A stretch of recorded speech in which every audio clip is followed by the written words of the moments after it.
Hello, everyone. Welcome to this Thursday edition of Neighborhood News. I'm Shauna Ryan.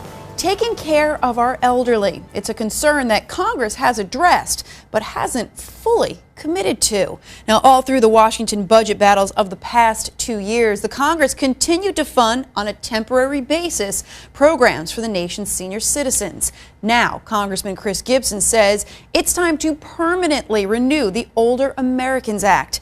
Carrie Donovan has the story. Congressman Chris Gibson applauded by residents of the Birches at Chambers Court in the town of Ulster.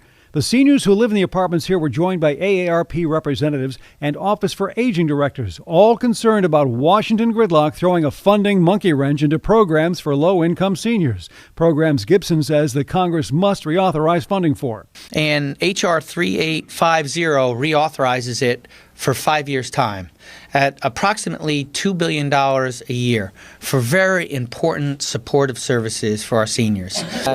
We recognize that we owe so much to that generation, to our generations who've come before us. This is a great country, and it is so because of those who came before us and sacrificed, worked hard, and helped make America what it is today, and we're going to fulfill our pledges to them.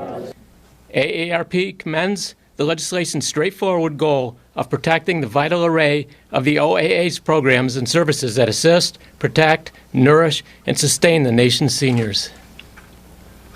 The reauthorization of the Older Americans Act also contains critical supports for the 4.1 million New Yorkers, providing $32 billion worth of care for loved ones each year and their counterparts across this nation.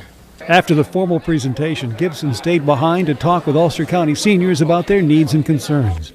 Gibson says Americans are living longer, so we need to secure programs that help seniors continue to live at home and maintain their independence. Congressman Gibson points out that when the original act was passed back in the 60s, a lot of seniors were living in poverty. That's not the case so much anymore, and he says this bill has to be passed so it stays that way. This is Carrie Donovan, Neighborhood News in the town of Ulster.